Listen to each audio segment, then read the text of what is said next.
Data sonification, put simply, is the process of converting non-audio data into sound. Expressing data in a new medium can potentially help people to discover features in the data they wouldn't otherwise have realized from a visual representation.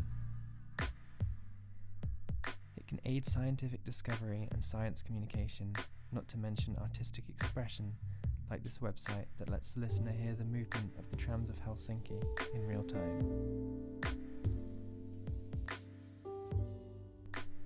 But can these techniques be used to improve people's lives?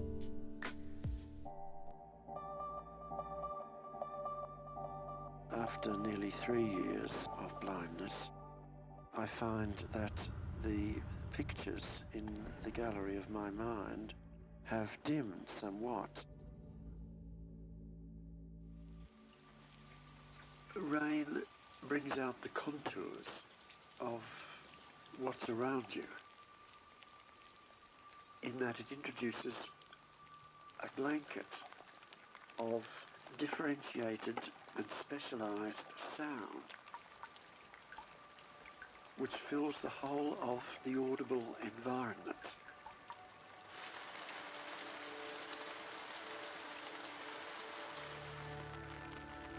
If only there could be something equivalent to rain falling inside, then the whole of a room would take on shape and dimension.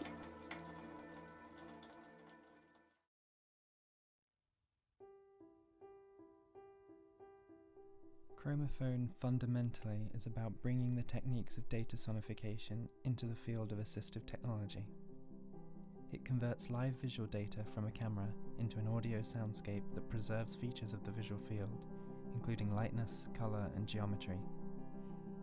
All this doesn't require specialised equipment or software, but instead can run in a web browser on any modern smart device. What is the sound of a sunrise? Let's rewind.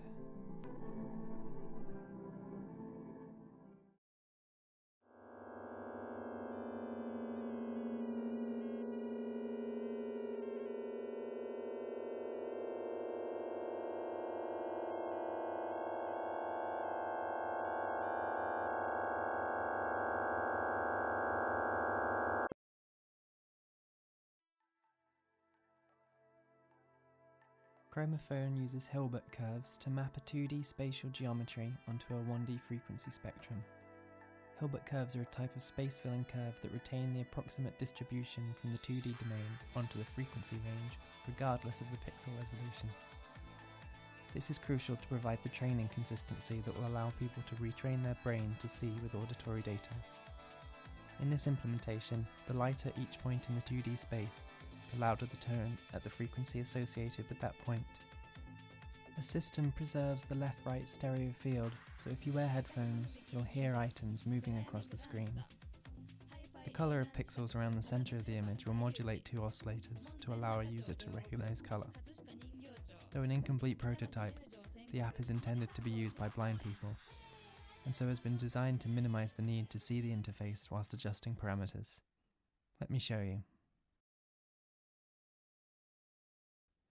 First, open the dist folder, then index.html in a browser. Chrome is currently recommended. Please use Chrome. You can see what the camera is seeing, although the app is not designed to have to be seen to be used. Let me disable ear cons just for this demonstration. Moving the sensitivity slider changes the threshold for synthesizing sound. The normalization slider increases the dynamic range of the visual input.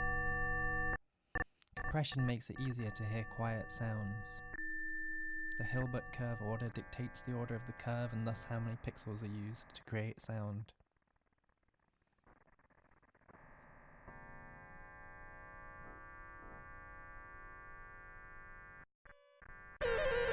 Color volume adjusts how loud the color synthesizer is.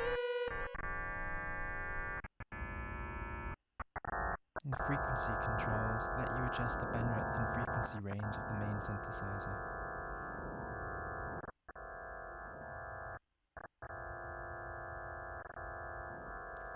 I'll turn ear cons back on so you can hear what you would hear if you tap the sliders.